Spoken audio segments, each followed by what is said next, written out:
Hey, what's going on, everybody? So, I hadn't done a live stream in a while. I hadn't actually even been on YouTube in a while.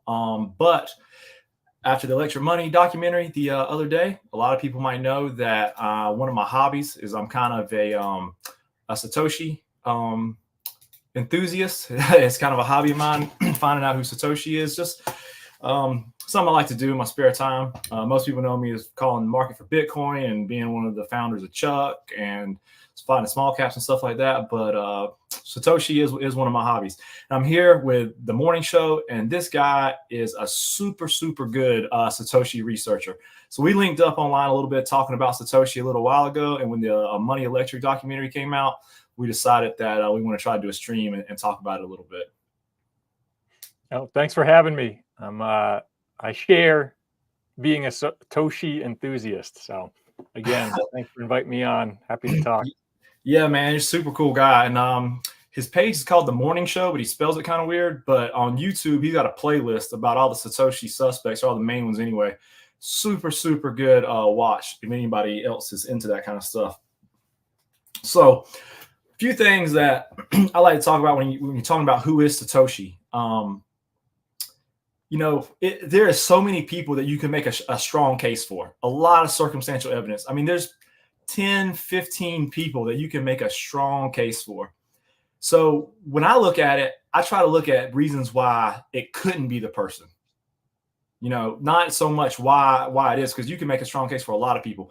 It's why couldn't this person be Satoshi? How about you? Yeah, I mean, I try to work my way,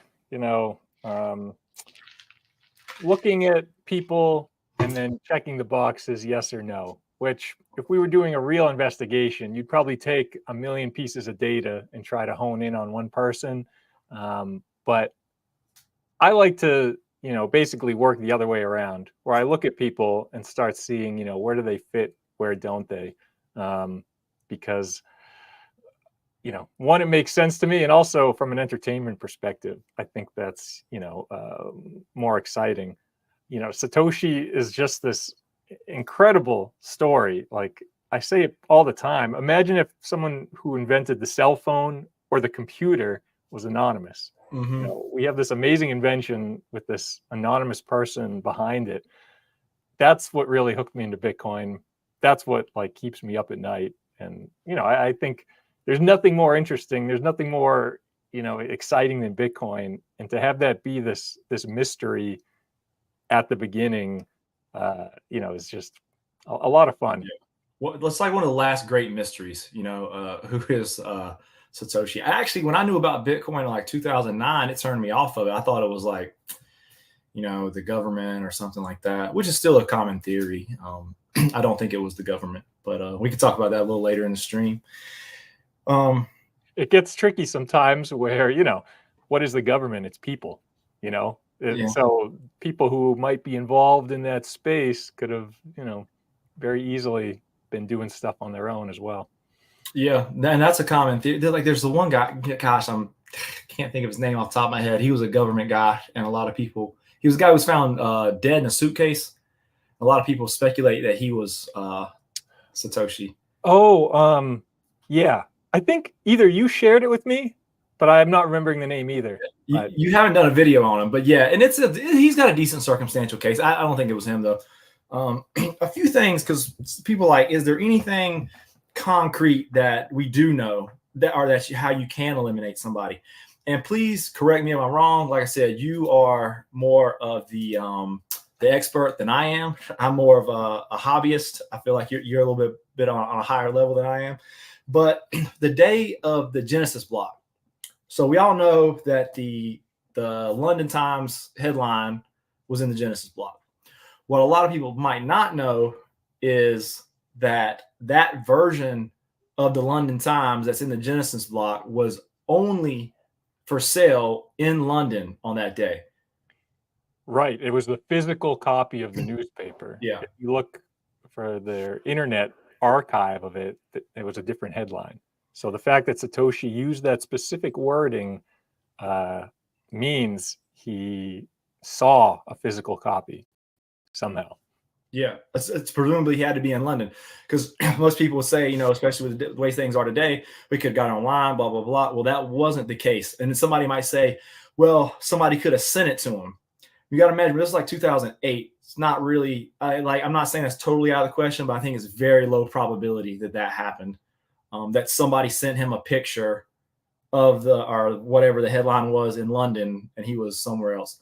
So I think that is one piece of evidence that most likely he was in London on the day of the Genesis block.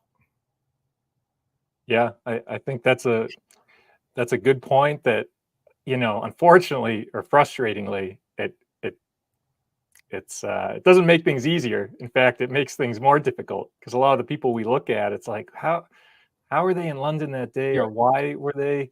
Couldn't have been in London that day. Yeah, exactly. But like you said, the chances someone like shared that with them seem unlikely, especially in that time frame. At 2008, people weren't just sending pics like that, texts like that. It was a different time, a little bit. Yeah, no, it's crazy to think about. So the day he was launching Bitcoin, he must have been looking for something to put in there. And, I wonder if he was considering other things, a book or a quote, or I think obviously he wanted to timestamp it. So it had to be something produced that day. It's just interesting to think about like what went through his mind. Now it's like such a historic and like this like epic thing to put that newspaper quote in there, but it could have easily been something else. Like if the Times didn't print that, who knows what he could have put in there. I don't know. It was a headline about big banks failing, and he's a little bit of a troll as well. We put his birthday was the date that the dollar went off the gold standard as well. So there's a little bit of trolls here and there, and I think that the headline kind of falls in line with it. That the big banks fail, Bitcoin is the remedy for this or whatever. Right. And when you like bring this up to normal people, they look at you like you're crazy. But Satoshi actually did do all these little things to like leave little clues or just make it interesting. Right. So I think that's that's awesome. So, and another piece of evidence, and this makes it even more kind of can eliminate a lot of people. So we say most likely he was in London the day of the Genesis block. Then a week later, when the first Bitcoin transaction was sent to Hal Finney, that came from an IP address that was in Van Nuys, California, which is like Los Angeles. And it was not a Tor endpoint. So I have seen it, like, I think some people saying like it could have been fake somehow, but most likely it wasn't. I don't think it was. And there wasn't any blocks mined for a few days after the Genesis block, which would also can kind of confirm in a way that he flew, that he wasn't running the network, that he got on a plane and flew to whatever. So that eliminates a lot of people. It's not only that he had to be in London the day of the Genesis block, but then a week later, you were in California sending a transaction to Hal Finney. And yeah, that's all correct, right? Yeah, I mean, and I would never claim to, I don't have a higher education in computer science, whether it is possible to like spoof that or like what would go into, putting that out there as like a false flag. But all I can say is that Van Nuys, California point has been out there for, I don't know, 8 years. And I haven't really seen anyone debunk it where, somebody articulated the reasons why that's not accurate. It again, it doesn't prove who Satoshi is, but whoever was using that Satoshi name was in California on that day. So that's another like data point to look at. Mm-hmm. And another way, this is a big way you can eliminate some suspects. If they were physically documented being somewhere in real life while Satoshi was online troubleshooting an issue, that's a big one. Right. And that's another way to, if you're really looking to, disprove people, Hal Finney famously was doing a road race when some of Satoshi's writings were taking place. Sergei Nazarov, who was in, it's more of a meme candidate, but a lot of his activity was going on while Satoshi was writing. I think he has got a really strong case, actually. So I was going to talk about him later when we talk about Peter Todd, Sergey Nazarov. But I'll mention that later. But yeah, the Hal Finney, you know, like you said, he was filming a race. I feel like people that don't know, like they're in crypto, they know Satoshi Anonymous, not saying they're like newbies or anything like that. They're kind of default to say it's Hal Finney. And I feel out of all the like main suspects or whatever, Hal Finney is the least likely to. Yeah, I think, you know, he's obviously important. I think big time. he obviously contributed a lot at the beginning. Satoshi probably shared Bitcoin with him before launch. So, you know, Satoshi always gets this credit for like running Bitcoin right away, but he probably knew it was already coming, and that Satoshi probably shared it with him beforehand. But although Hal might not be Satoshi, I don't hate that his name gets linked all the time, because Hal's like the best guy I've like ever encountered. And like, as far as I know, he doesn't have any like skeletons in his closet or like these questionable things about him in his life. So if people want to believe he's Satoshi, that's like the best PR for Bitcoin ever, because you know, he's an awesome guy. Yeah.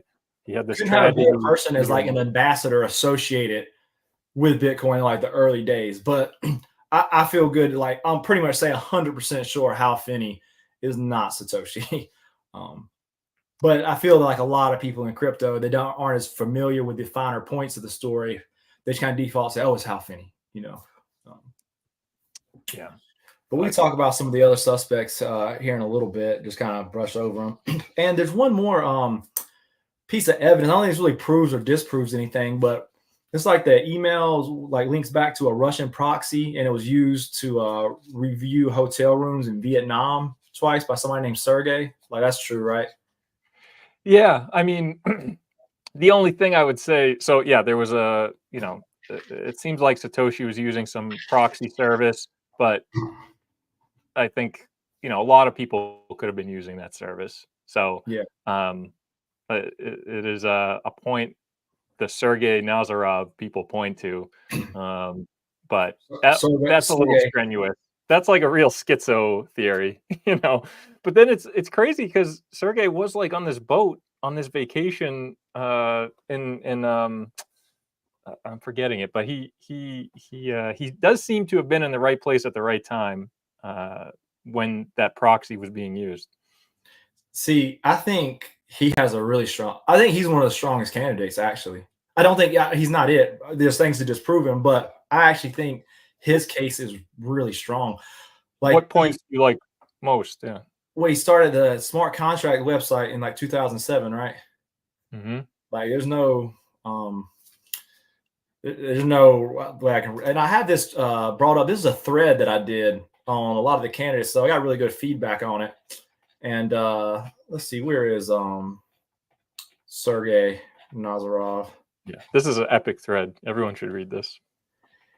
I think, and I'm not sure why I'm not seeing Sergey here, because there he is. So a few things. He registered the main smartcontract.com a week before the Bitcoin white paper was written. I cannot, and now that it forwards you to the Chainlink website. I don't know. I can't think of any reason why that is. Satoshi's last message said he was moving on to other things. And then Sergey started smart contracts. Well, it said in 2014, the smart contracts domain launched a geared site towards Bitcoin smart contracts. People speculate he started Link because he knew that would be needed for the network to evolve. Some people point he slipped up in an interview a little bit. And his personality matches. The second Bitcoin forum started was in Russian. His initials match. One of the theories is that his initials were either SN or NS based off of some communication that Satoshi had said. And then the Russian proxy we were talking about, it was used twice to review hotels in Vietnam by somebody named Sergey, and wasn't active in Bitcoin until 2011 after Satoshi left. But why did he buy the smart contract domain 3 years earlier? So I'm actually somebody who thinks that his case is pretty strong. Now, he most likely couldn't have been in London the day of the Genesis block. And he was at an event, and it's documented on Twitter the same time Satoshi was troubleshooting an issue. So I don't think it's Sergei Nazarov, but I personally think he has one of the stronger cases. And the reason I was going to bring him up, jumping ahead a little bit, people know that the Money Electric documentary we're about to talk about, they said it was Peter Todd. And I thought the Peter Todd points, I thought it was a similar case to Sergei Nazarov. But I think it's pretty strong. I'm not going to talk about it just yet, but that's the reason why I was going to talk about Sergei. Yeah, I mean, I think whoever Satoshi is, they're definitely, it gets thrown around a lot, this phrase, but like neuroatypical. I think to have $1 trillion and not do anything with it, you got to be, you got to be on this other level of like what's important in your life. Yeah. And I think Sergei falls into that category, right? I mean, famously, he like Doug, he has all the same shirts, he has all the same shoes, multiple pairs. He's focused on his work, and all this like, putting on airs, buying an island, buying fancy cars is just not interesting to him. And yeah. I think, the work Satoshi did is in that same category. Yeah, I think he's got a strong case, but it's fun. That's why this is fun. It's so much fun to speculate on these people and try to prove or disprove. But talking about the documentary, get into it a little bit. What'd you think of it? I liked it a lot. I felt like on Twitter, everybody was hating on it. I liked it a lot. I think as a movie, I tried to watch it like, what if I didn't know anything about Bitcoin and I wasn't like really into it? And I think he did a good job of having an entertaining movie that covered Bitcoin, maybe not perfectly, but in a really, I think, fair way. I think whenever he brought up a controversial topic, he like hit on both sides. And, overall, I think he did a good job. I may not, we'll get to the Peter Todd thing. I may not agree with that necessarily, but as a movie, I think it's really good. And we don't have many Bitcoin movies, so I think we should cheerlead that as much as possible. Yeah.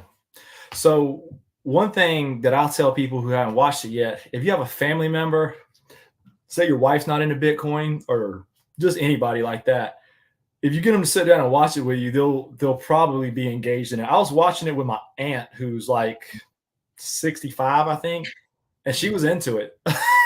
She was watching it. She was definitely into it. They do a really good job of like kind of breaking it down for the masses a little bit, and explaining it and breaking it down, just Bitcoin and why it's a certain. I really like the beginning when they're going through, CNBC and all these places. Bitcoin is dead, Bitcoin is a fraud, and going like the price and the years and stuff like that. I really like the beginning of it. But yeah, I feel the same way. I think it was good. It was well done.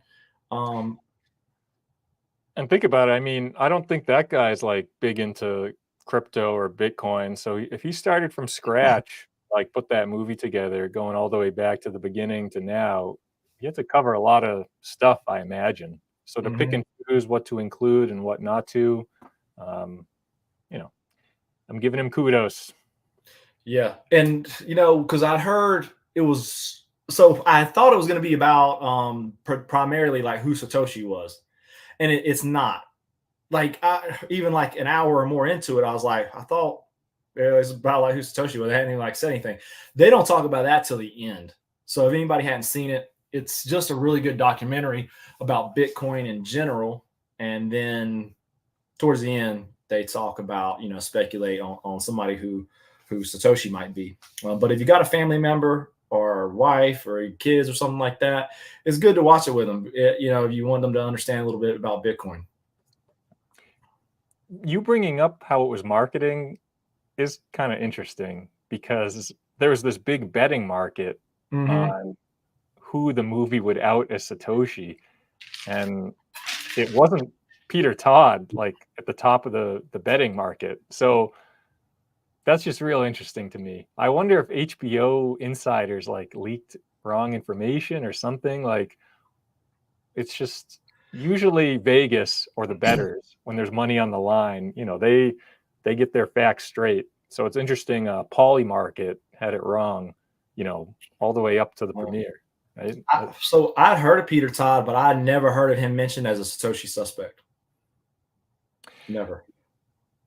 No, and I think we both dig into this just because it's interesting to us, and we're contrarians and all that. And I don't think Peter Todd made the top of any of those lists when you go into Google and search that. So here's a few suspects. So when I did this thread, first, people seen this picture. This guy's name in real life was Satoshi Nakamoto, Dorian Satoshi Nakamoto. He's not the person who founded Bitcoin. However, what is strange is that he lived a few blocks away from Hal Finney, which is, I don't know. For some reason, I just don't think that's a coincidence. Somebody with such a rare name. Hal Finney, we talked about him. How a lot of people do think it's Hal Finney, but I think if there's one person out of the usual suspects you can eliminate, that it's Hal Finney. Adam Back, who was in the documentary a lot as well, he's become more of a popular candidate, I think, in more recent years, and he's got a pretty strong case. And I don't think it's Adam Back. He's got a pretty strong case, and his against aren't as strong as some of the other people's. And I'll tell you, we'll come back to this, towards the end of the stream after we talk about the documentary a little bit more and Peter Todd. Just before you go past Adam Back, what did you think of Samson Mao in the movie? Say again. What did you think of Samson Mao being included in that HBO movie, and what did you think of his pieces? I thought he was good for the documentary. I mean, I thought it came across well on screen through the documentary, like the things that he said and stuff like that. I don't have a strong opinion to his how credible or whatever and stuff, but he was a good person to throw up there to fill that role, I guess, if that makes sense. What do you think? I hate him. I don't know why. I just look at him and I get this visceral reaction. I don't know. He loves, in my opinion, I've never met him. Maybe, I would enjoy him if I actually shook his hand and everything. But he loves attention, and he loves, I think, promoting Adam Back as Satoshi because it benefits him and his company, Blockstream. I think Samson likes that people think Adam is Satoshi. It makes them, think Blockstream is this like bigger company than it really is. And, there's like a picture of him out there holding this like Transformer Lego set thing. And he's like doing the like exaggerated smile. I don't know. It just bugs me. So I just had to get that in there. It's not really related to the Satoshi hunt, but yeah, Samson Mao was so heavily featured in that movie. And I just imagined him like weaseling his way in, and like he's the one that would respond to every email and like invite the production company to like follow him around because he loves it. Yeah, I can see that. I see what you're saying. I was going to say something about the documentary. I don't remember what it was now, but gosh, I wish I remember what it was. It was something about, they talk about, this is a lot of people that maybe got in the market in 2021 or 2019, aren't as familiar with it. Like in 2017, there was kind of like a big civil war within Bitcoin of people who feel like it's more of a, peer-to-peer cash system, or I guess you can say the other side is more of a store of value. But they talk about that a lot, and the two different factions. So a lot of people don't know BCH. Like there's people out there that consider that the real Bitcoin. There's also people who consider BSV the real Bitcoin. And if you see anyone says that they're so delusional. Like if you want to see a delusional community, check out BSV tweets and stuff like that. But I do understand the case there. What are your thoughts on that? Well, big picture, I'm a Bitcoin guy. I'm a Bitcoin maxi. I think BCH is as ridiculous as BSV. I don't think it's as ridiculous. I'll say that. But I'd say to focus on the movie, I think he did very good job covering that subject. It was Right. probably covered for like 8 Explain it. minutes, Yeah. you know, and I think it easily could have derailed a movie because there's so much info on both sides and so much to like dig through. I think he did a really good job of, putting it all together into this little segment to hit on, what was going on in Bitcoin history, who was involved, and just showing that, there was a movement of kind of big companies, Roger Ver, trying to take Bitcoin in one direction, and the small blockers, Adam Back, Greg Maxwell, wanted to go in another direction. So I think the movie handled that well, but I'm very anti BCH, very anti BSV. And there's like you can go down that rabbit hole just in itself. There's books written about it, and you can really go down the rabbit hole on what happened in 2017 a lot. Some people say it's when the network was hijacked. It's one of those things you can research and come up to your own conclusions with. But when it came to Peter Todd, so he's featured throughout the whole documentary, but they don't really talk about him as being Satoshi till close to the end. I personally felt they made a pretty strong case for him. Now, like with all these other people, that's why I was saying I thought the case they made for him was similar to is in strength of like Sergei Nazarov, or maybe not quite as strong. But it's more about why it's not, like I said in the beginning of the stream, because there's a lot of people you can make strong circumstantial cases with, and we'll talk about some of those, just for fun. So I actually did think they made a pretty strong case from him. And with me looking around to try to disprove some of the points, so this guy he made a pretty good thread on some of it. So some of the points on why they said it was Peter Todd. One is like the way he acts. He's kind of I don't know the exact word. He's real coy about things, and it's like if you were Satoshi and you had all this Bitcoin, and it's just kind of like this is how somebody like that would kind of act. There was a post where they feel like Peter Todd had just made an account for himself, and then when he started to be on these forums, and that he was logged on as Satoshi, and the theory was he forgot to log off, or he forgot he was logged in as Peter Todd and followed up to something that Satoshi had said, and they displayed this. But then it seems like after the fact, looking at it, they kind of misrepresented that it wasn't like he said it immediately after the Satoshi thing. It's a little strange. I'll give it that, but I don't think it was a smoking gun. Another thing, he made a comment that he destroyed a lot of Bitcoin. And I think that was out of context. Yeah, here, and that was out of context too.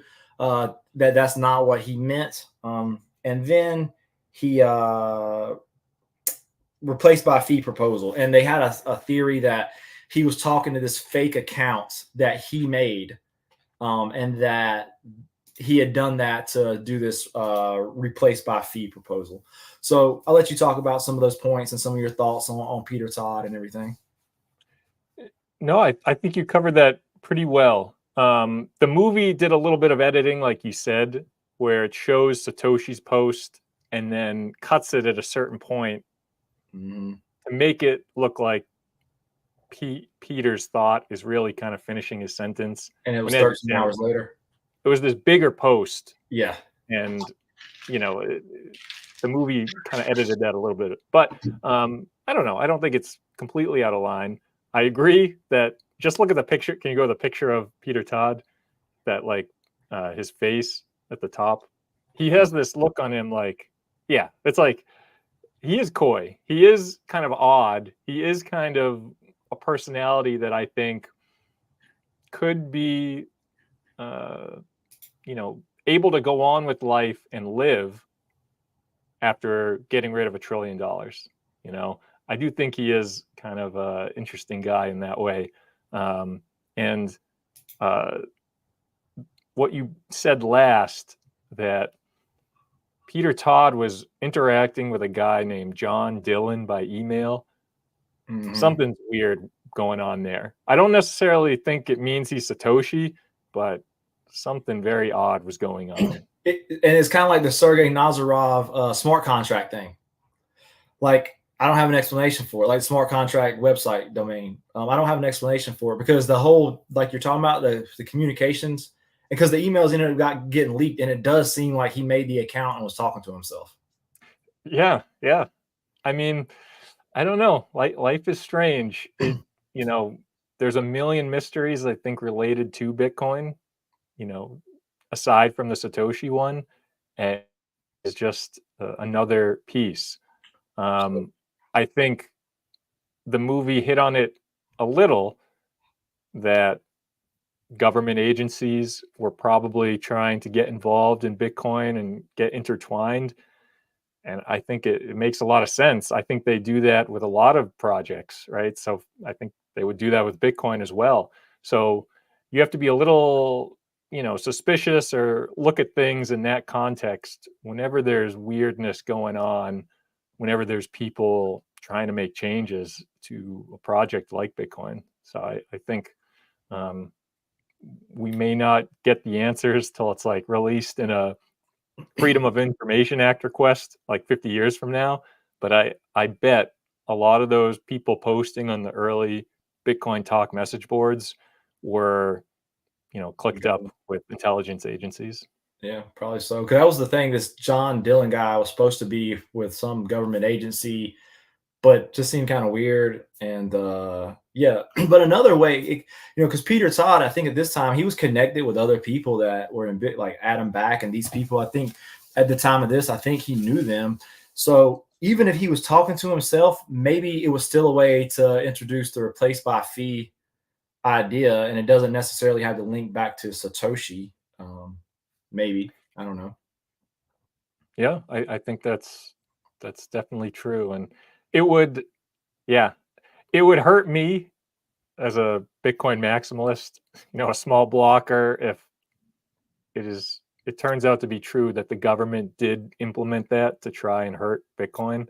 But I still think that would be a right decision to make, even if what I'm saying is that he did it himself. He was talking to himself, but it was to try to implement that on behalf of the people who, like on Blockstream, to still implement the idea, but it doesn't necessarily mean it links back to Satoshi. Right. Yep. It just means he's a weird guy. Yeah, that made an account talking to himself. Maybe.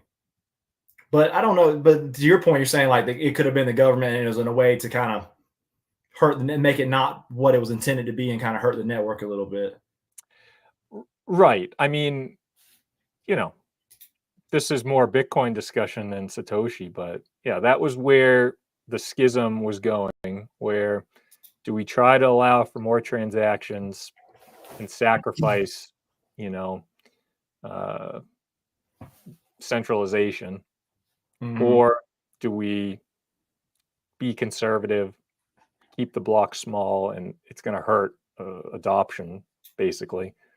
And maybe the government did get involved and like put their thumb on one side, trying to hurt Bitcoin. Yeah.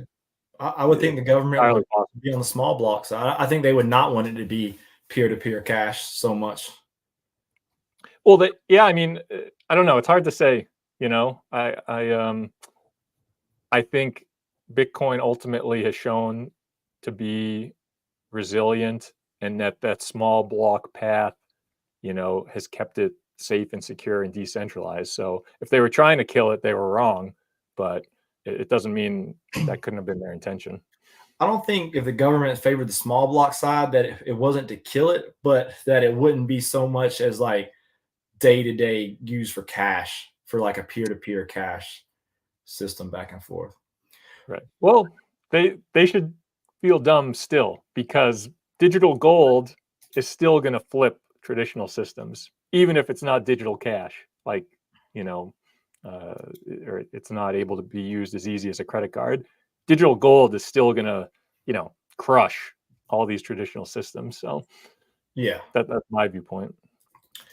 So we talk about like, there's a lot of people with circumstantial cases. It's more about why they can't be. So when we look at, and now I had a ton of time to look at it. Maybe you have, but I was trying to look, okay, why isn't it Peter Todd? And then I tell you what I mostly saw on Twitter and just people talking about it in threads that is not Peter Todd. Trust me, bro. I saw a whole lot of that, of just people saying it's not Peter Todd. There's no way it's Peter Todd, without saying it's not Peter Todd because. And one thing people would say was like his views, no way, no how would line up with Satoshi. He's pro-war. He's a Zionist. Maybe that's true, but if people don't know Satoshi personally, if it was, I'm just speculating, like say it was Peter Todd and he did it when he was younger, you know, this is 16 years later, he could have changed his political views if that was the case, you know. And looking at just general info about Peter Todd online, I just couldn't really find a lot of just general info, because a lot of things that can disprove him is the early days of Bitcoin. Say like, you know, when the network first came online, could he have been in London? Could he have been in Van Nuys? Or when there was a network issue, was he somewhere else? That info was hard for me to like even come close to anything to find about him. There just wasn't, like, he didn't even have a Wikipedia page. So I don't know. What are your thoughts? I agree that all the initial reaction were people taking this like moral stance, like, you know, like you said, not actually dropping info, just saying like this movie is bad because it did this, which is like not Peter Todd. Trust me, bro. Yeah, it's very low IQ take. But I don't have a lot of Peter Todd knowledge to drop. You know, I think there isn't a lot out there. I plan to get into that, but you know, I think it's worth looking at. But it wouldn't surprise me if I was wrong and Peter Todd is Satoshi. I think he is an odd guy, and I think I more than most put Satoshi on a pedestal, but it's very possible Satoshi is like, you know, has a bunch of screwed up personal beliefs and is like not a good guy and is not someone you would want to hang out with, you know, as much as that sucks to say. Well, also at the time of Bitcoin's creation, Peter Todd was a liberal arts student. Mm-hmm. So this is almost 20 years later, you know, and he was younger. People changed their political views and stances and all these kinds of things. Another thing, Peter Todd, you know, a few other points. He's Canadian, so he uses Commonwealth English. Another thing Satoshi used. What was coding C++, and he lied about it one time, saying he wasn't that kind of C++ coder, and he was. He was a very gifted coder. Like he said, he could code before he could read and write. Really, I thought they made a strong case for him. Now, seeing some of the things after the fact that were misrepresented, I didn't like. Like we talked about, he didn't really finish the Satoshi thought. That was many hours later. Where he said he destroyed a lot of Bitcoin. Now, it's speculated that's not what he was talking about, but he could have been talking about if he was Satoshi and he destroyed the private keys to all that Bitcoin. That could have been what he was talking about. The way he's so coy, like if you were Satoshi, you had this big secret that everyone else didn't know. Like that is how he acts. And I kind of thought Adam Back was acting that way too. Like just the look on his face when the documentary guy was confronting them about it. Like, I don't know. Adam Back wasn't like shrugging it off. He wasn't like his facial expressions and like stuff. It wasn't like dismissive. Yeah, that's another one of my pet peeves. Adam Back consistently makes this little smile like, oh, I'm not Satoshi. Like he'll say the words, I'm not Satoshi, but his complete body language and behavior is like, you know, making you, or he wants to make you think that he is Satoshi. You know, again, I'm not in his head, but you know, he definitely enjoys the fame or that notoriety. So he was smirking it up this whole movie, as he always does in interviews, saying it's actually not important who Satoshi is. You know, and then he I don't think he is Satoshi, but I think he wishes he was. Yeah, probably. And maybe he wasn't being so dismissive when they were talking. He was confronting about Peter Todd because he was jealous because he's like, I want you to say I'm Satoshi, not Peter Todd. But I Yeah. really did think they made a pretty strong case for Peter Todd, and the fact that you're not going to disprove it off of off Google searches on the surface level. You're going to have to, like, some investigative journalist or somebody's going to have to look into it further about, because the best way to disprove it is where he was in those early days. Those are the best ways to disprove it. You know, could he have been in London? Could he have been in Van Nuys? Was he somewhere else while Satoshi was online troubleshooting something? Those are the kinds of things that that'll disprove somebody. Right. I like So if any Satoshi hunters are out there, was Peter Todd in London at the start of Bitcoin? You know, I think there's definitely connections to California.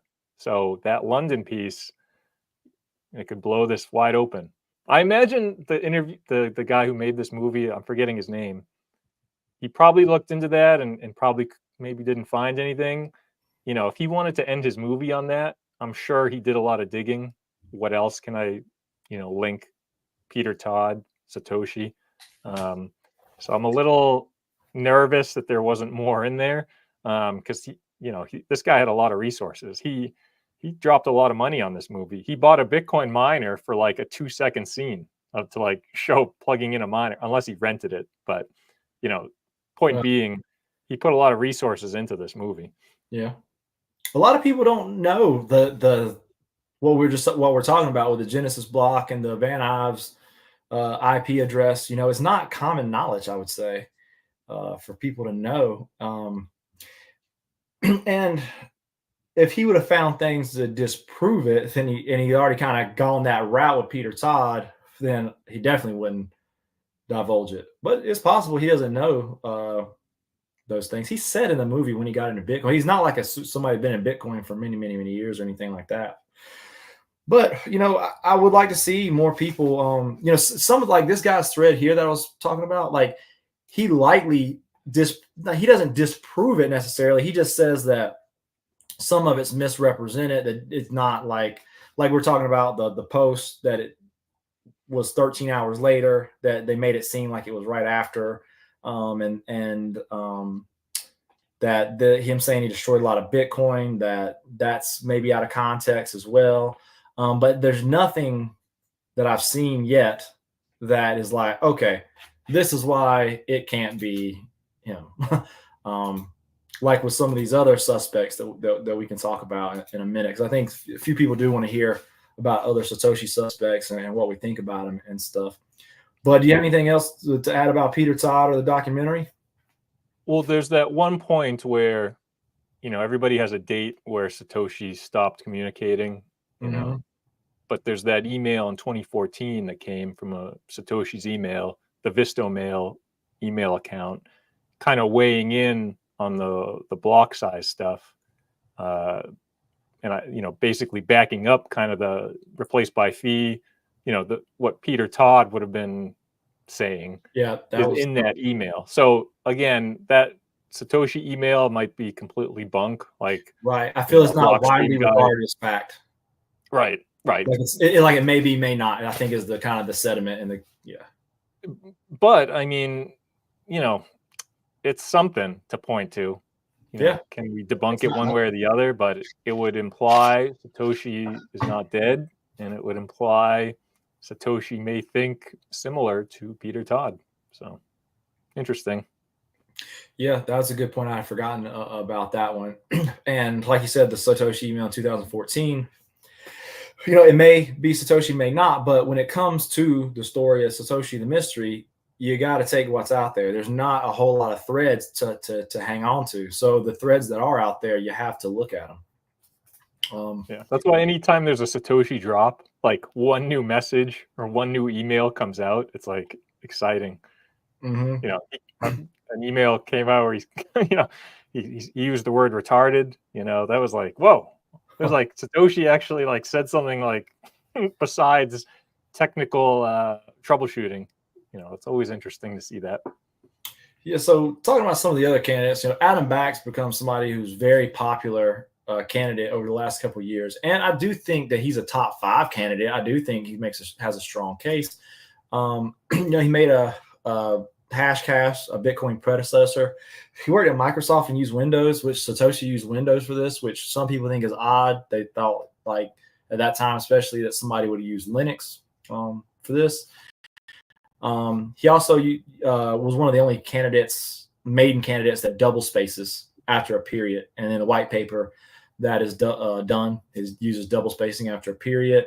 It didn't show up on Bitcoin forums. So after Satoshi was gone, he, like, motive wise, like a lot of people say, like, whoever Satoshi was had to have a motive, and Adam Back's kind of have a history of fighting the system.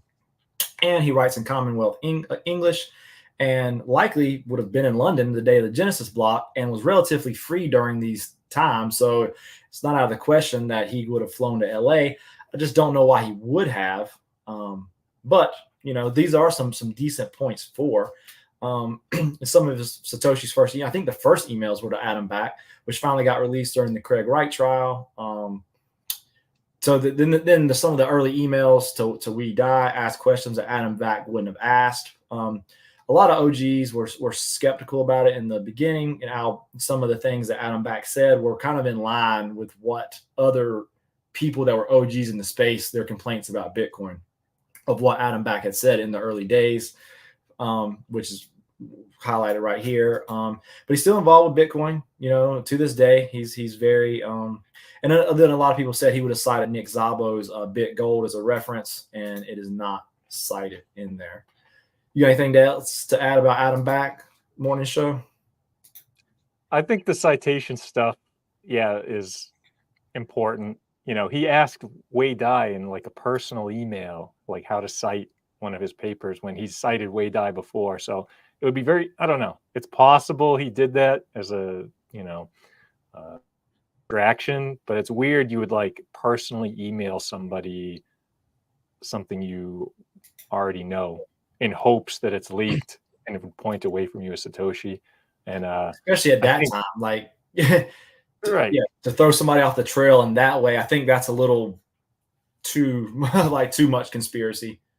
And that's why a lot of people think it was a younger person, somebody not a super expert in the history of electronic money, the way Adam Back is, leaving out Szabo and, just some of the choices that he made, both in programming and, the way it was presented to the world. Adam, is like a graybeard OG that, like, would be able to spout off all this history when Satoshi seemed not.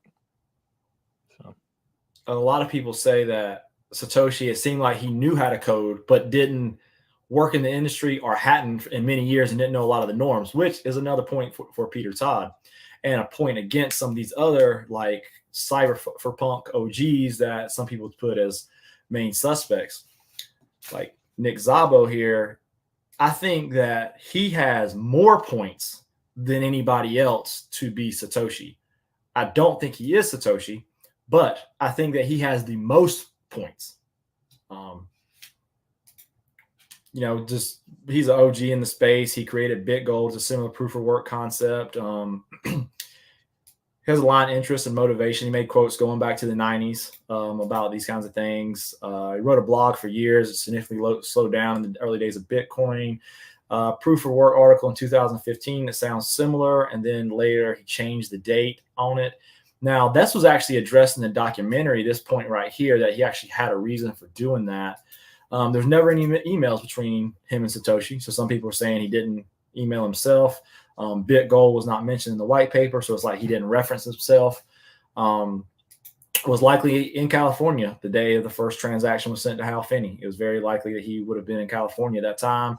Writing analysts say of the main suspects that he uses a lot of the phrasing in his own writing. Some emails suggest that Satoshi's emails are NS or SN. There's a strange video blog post he did a month after the Genesis block, and some say he was dropping an Easter egg about solving the double spending problem. If you see that video, I mean, it is weird. He would just post that weird video out of nowhere. And some people feel he slipped up in an interview as well. So you can see there's quite a few points for Nick Szabo. You got anything to add? What'd you have for the against for Nick? Yeah, we'll go over in that for sure.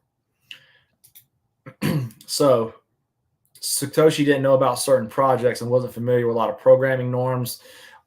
Similar like back that questions that Nick Szabo wouldn't have asked. He's not known for C++ language. Doesn't write in Commonwealth English. Satoshi said Bitcoin is bloody hard to explain. Most likely Szabo wouldn't have said that. Friends with Satoshi say Satoshi's emails simply don't sound like Szabo. Like personality doesn't really match.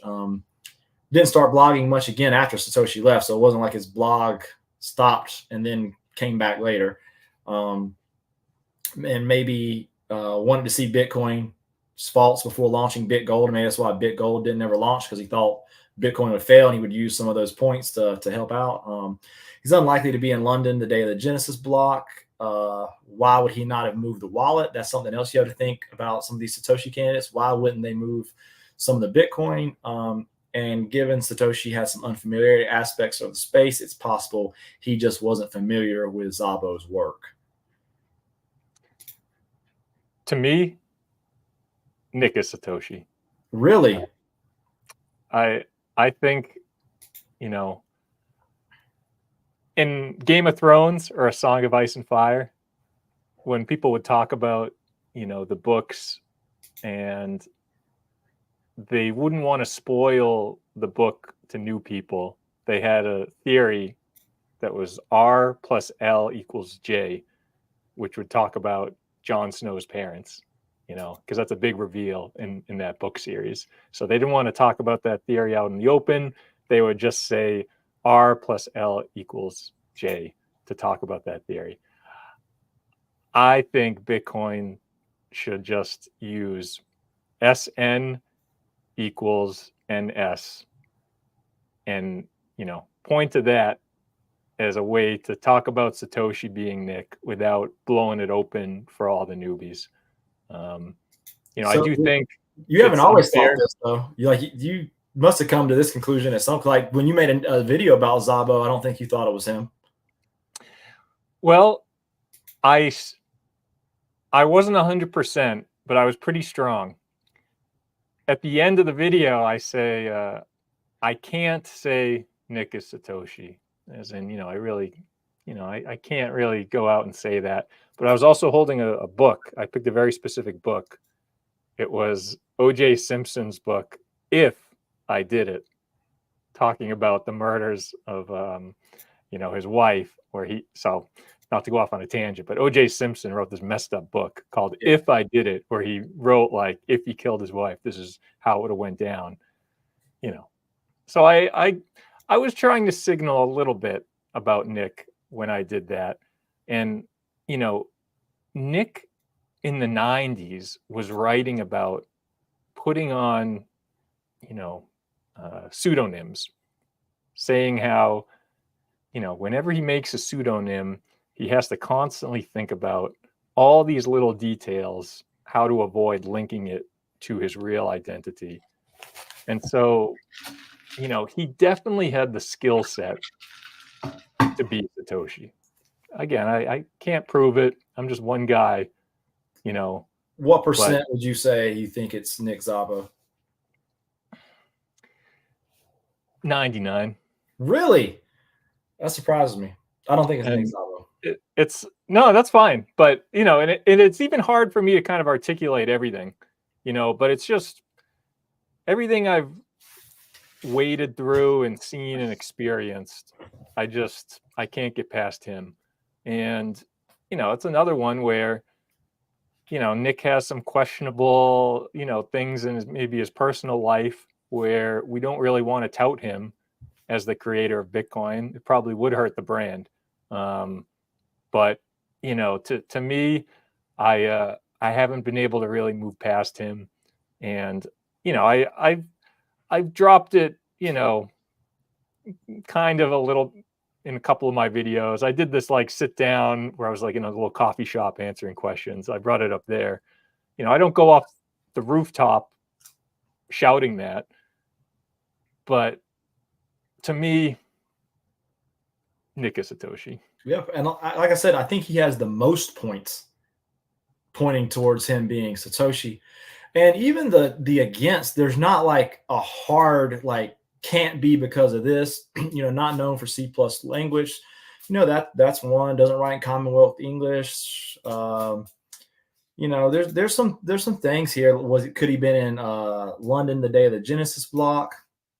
There is some the points against aren't like extremely damaging, like somebody we're going to talk about in a minute, as well as we talked about Sergei Nazarov. We can touch on him again, but like he has a pretty strong case in some regards, but he was somewhere else when Satoshi was troubleshooting a network issue. So there you go. It's not him. There's nothing like that with Szabo, and he does have the most points, in my opinion. He's got the most points in favor of. So I think I even said in the post that I don't think you're crazy. Although I think there's more points for Szabo than anyone else, I think it's more about points against. And when I look at it, I personally don't think you're crazy. If you think it's if you think that it is him, like I say that in the post, like I don't think you're crazy if you think it's Szabo. I just think some of the points against kind of disprove him. But even like I said, even the points against aren't like hard line. There you go, can't be him. And big picture, I think Satoshi, whoever it is, did enough to obscure their identity that all these people we're going to bring up, we can't hone down 100%. And it's credit to Satoshi, and it's real protection, right? I mean, so regardless of what we say, Satoshi did a good enough job of obscuring themselves, it seems, to prevent them from being outed. Right. So the next person, I have Elon Musk in here. I don't think most people consider Elon Musk a serious candidate, but there is quite a bit on Elon Musk. C++, use Windows. He also was renting a mansion in Van Nuys, California at the time that he ended up buying later. When the transaction was sent to Hal Finney, co-founder of PayPal. So he said the goal was to create a decentralized currency in 2005. There is some things, made a quote using Bitcoin mining for energy. There is some things here that definitely like points for, but it's kind of like we talked about. You can make strong circumstantial case for a lot of people. It was not Elon Musk. I think no one seriously thinks it was Elon Musk, but it just kind of showed. One reason I added this is one reason to show you that you can make a strong circumstantial case for people. And the main reason it's not him is like, he in October 2008 became the CEO of Tesla before the white paper. There's no way he would have the time to dedicate to that, as long with SpaceX, and that he would have used some of the Bitcoin for some of his other endeavors. He wouldn't have not moved the wallet. I'm all for these obscure candidates, though. To imagine somebody like rearranging the letters of his kids' names to like try to find the secret message is like awesome to me. Right. That's another one of the things. And I write that you can look at that a little more when it comes to Elon Musk, but supposedly it's some way he named his kid and you can decipher it and it says Satoshi Nakamoto or something like that. Now, Lynn Sass, I don't know why it keeps doing that. Now, Lynn Sassaman is somebody who I think over time, he's kind of become a very popular candidate. I think on the poly market, he was the #1 candidate for the documentary. Now, I think if Szabo has the most points, that Sassaman may have the strongest points. He has some really strong points. So he knew Hal Finney, Adam Back, and these other people that received early emails. He studied under David Chum, who was considered the godfather of the space. He was an academic. Most people think that it's possible. Satoshi was an academic for a few reasons. He spent time in Europe and California, used Commonwealth English as well as spellings like Satoshi. He had the motivation, and he was trying to figure out the Byzantine general's problem. He has other anonymous handles online, the time of day Satoshi was posting, and Lynn Sassaman's tweets are almost exactly the same. Like he was online the same time as Satoshi. He's regarded as like being extremely smart. People say he's a really smart guy. And then, unfortunately, he took his own life in 2011, just months after Satoshi's last emails. So that is some strong points right there. There's no doubt about it that there's some strong points for Sassaman. But in the early days of Bitcoin, his schedule was extremely busy. And he was traveling a lot. It's hard to see how he could have done both, maintained his schedule and been on the network like Satoshi was. which, like we said, that's one of the ways you can disprove somebody. Likely would have used the Bitcoin in Satoshi's wallet or left it to his wife or donated. He was a little bit of a political activist. So I don't know that he could have left it to his wife and she lost it or something. I don't know.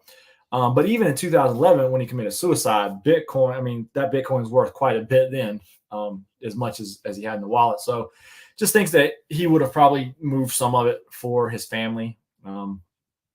But here's the big thing.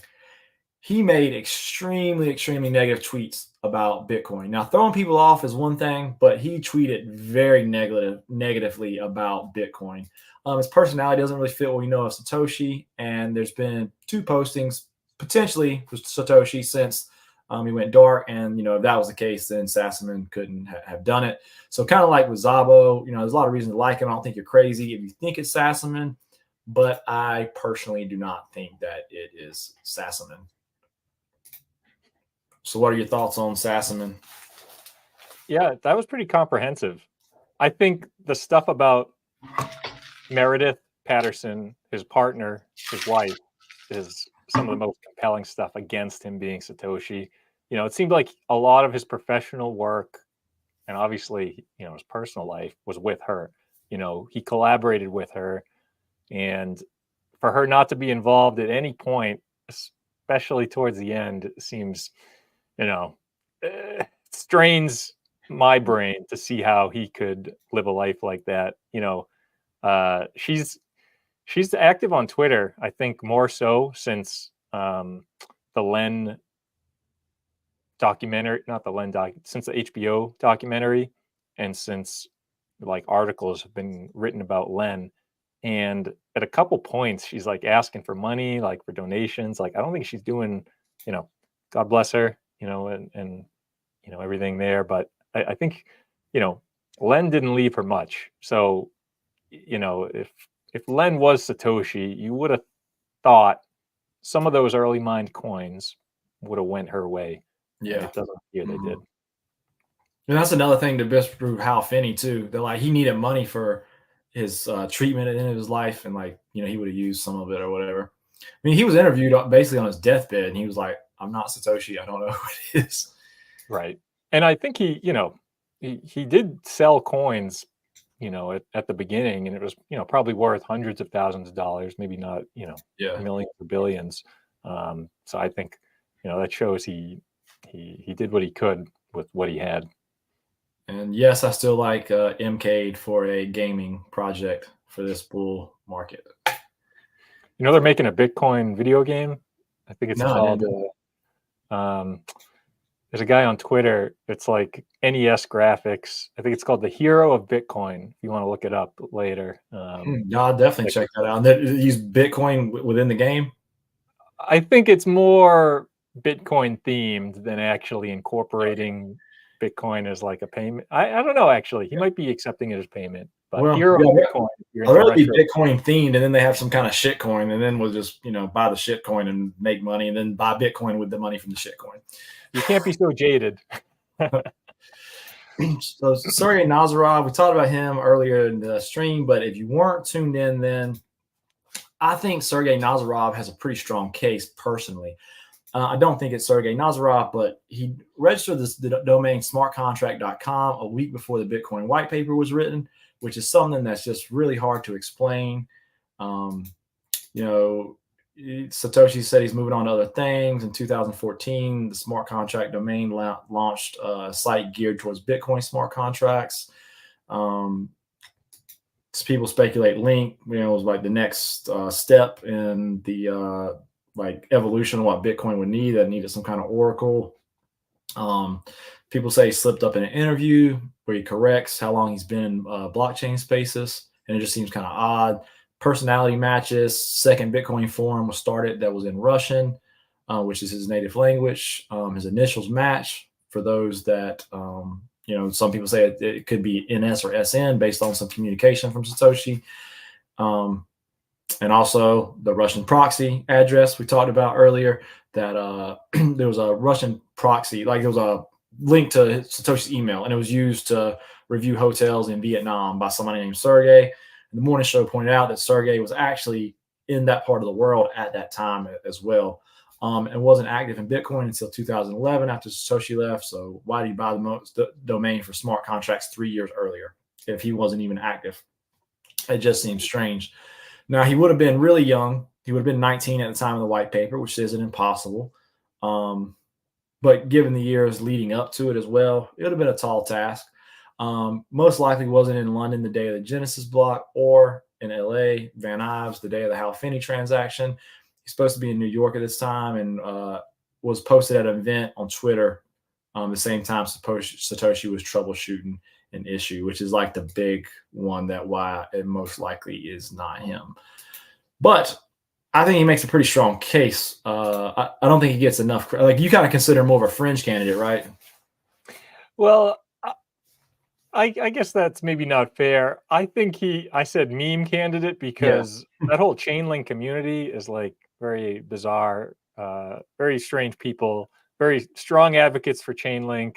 And I think they go to great lengths to promote Chainlink and promote Sergey. So I think sometimes the Satoshi stuff gets mixed in with like these, schizophrenic people who want Chainlink to do well. So they point to Satoshi. I mean, they point to Sergey as being this 4D chess playing mastermind. The Link Marines, that's what they call themselves. Yeah. Yeah.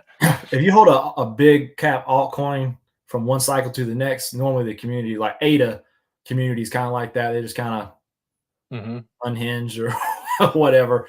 And I think Link is kind of like that too, like you're referencing. So the NSA ADA also has a charismatic or an odd guy at the helm that people point to being a 4D chess mastermind. Yeah, now he's a smart guy for sure. There's definitely no doubt about that Sergey Nazarov's a smart guy. A lot of people say NSA, and there's reasons to think that the government, for running that so much investigation, still anonymous, quite a feat for an ordinary citizen. Bitcoin is ultimately an open ledger, and there's no anonymity. It can be used against you as a data collection tool, which is what you're seeing with CBDCs. SHA-256 was created by the NSA. A BuzzFeed reporter submitted a Freedom of Information Act, and he didn't get much back. 900 pages from the IRS, and most of it was redacted. Started 10 months into Obama's administration, which would make sense. It's such a program would start at that time in an administration, like a new administration, and within the first year. And then having Satoshi Bitcoin maintains you can always have control over the network as it grows. So there's a few reasons, but there's a lot of reasons against too. So a lot of people know more than I do about this. Just say the initial rollout just doesn't seem like it was government done. Like, it just doesn't seem like that's how they would have done it. Why would an imaginary government figure feel the need to disappear? The government, that this person, if they were a government figure, they probably would have stayed around if they ever disappeared at all. Why would the NSA post these little like Easter eggs in like the Genesis block and the Satoshi's birthday? I don't know. Maybe just doesn't really seem like their style. SHA-256 has been open source for a long time, and nobody's found a back door. It's unlikely the government would have used Windows at that time. Satoshi's message about WikiLeaks seems emotional, not like a government response. Like when he's talking about the WikiLeaks thing, like he was upset, and that's when he disappeared shortly thereafter. It just wouldn't make sense that if it was implemented under Obama, that the current Democrats would oppose it so bad. Obama himself. Like, if it was released under his administration, you would think that he wouldn't be against it. So what are your thoughts on government? Yeah, I mean, it is weird to think about. Yeah, Obama was like the Bitcoin president for like all these crazy things that happened in the early days of Bitcoin. But I guess it was so small, it wasn't, at least going all the way up the chain to him to really comment on. Big picture, we should always think of the government. I think Tor is a great parallel, the Onion router, a government project funded, by the military. The military is still very involved in it, but it's an open source project that,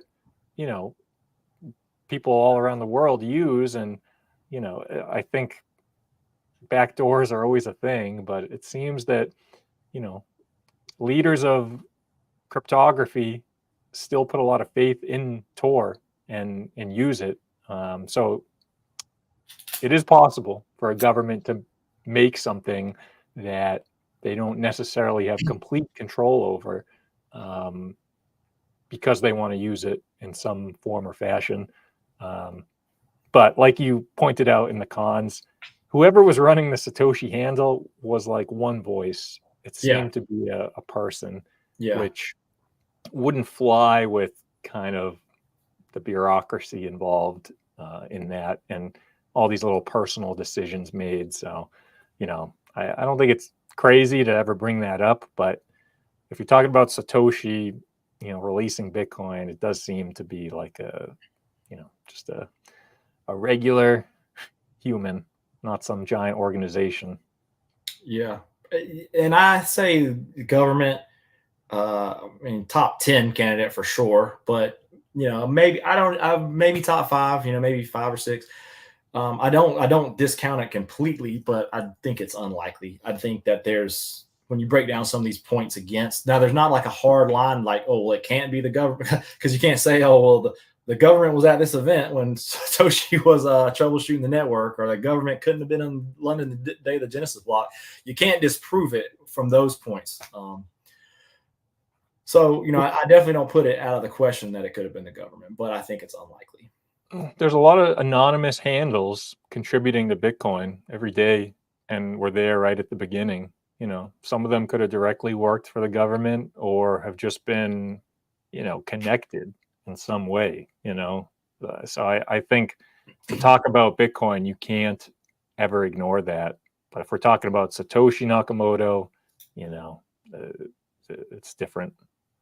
Now, there's a guy named Alexander Muse who says that the NSA does know who it is, though, that they use a program called Prism and Muscular, and they were able to analyze the writing and comparing it with 1 trillion other samples and identified him. So according to that article, which is linked here, saw my thread if anybody wants to check it out.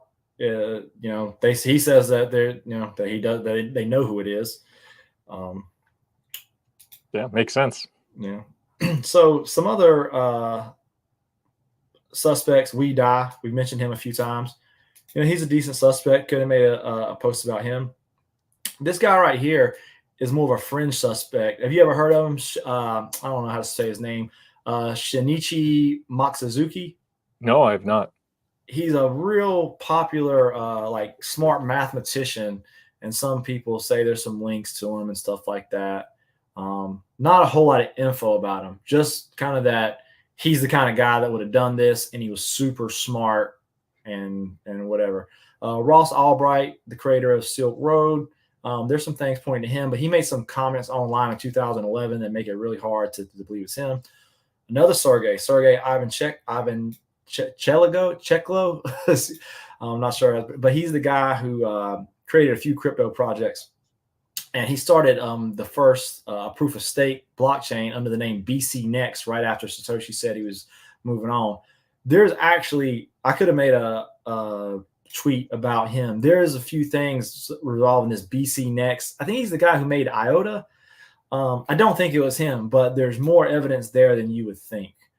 Then Gavin Andreessen, he's an early Bitcoin dev who Satoshi handed the reins of the network over to, so to say. And I don't think it was him either, but he's a popular name sometimes people bring up as well.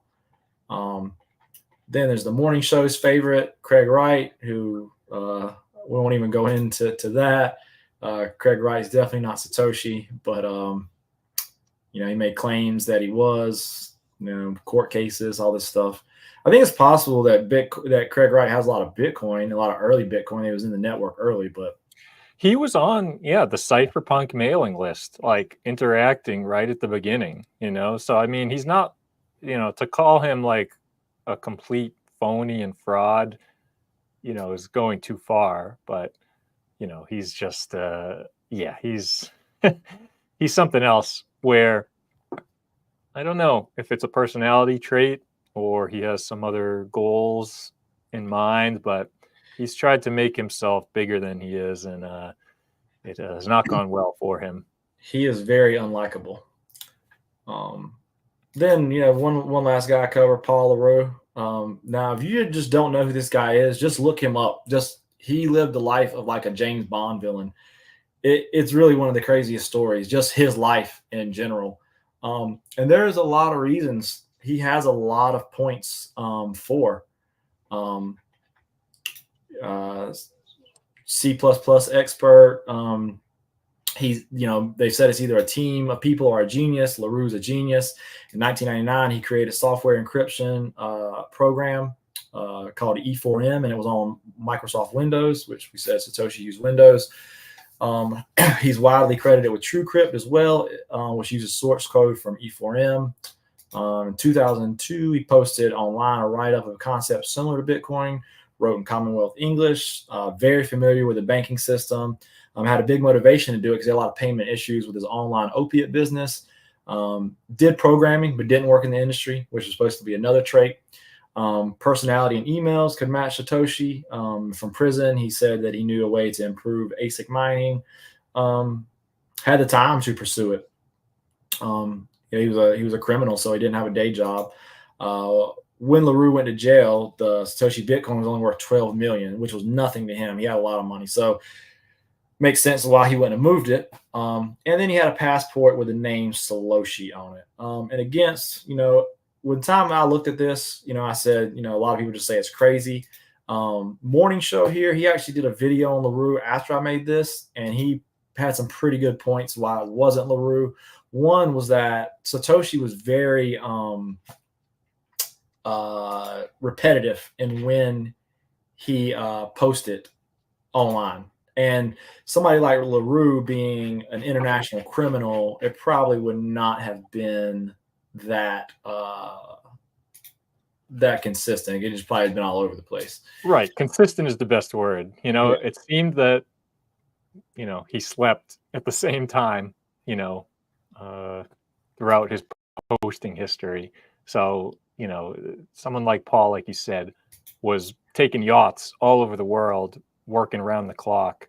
Mm-hmm. Satoshi, believe it or not, that's like one of the rare pieces of evidence on who they are is, a couple hours a night, he did seem to go to bed. It doesn't pinpoint whether, he was a night owl or an early riser or what, but,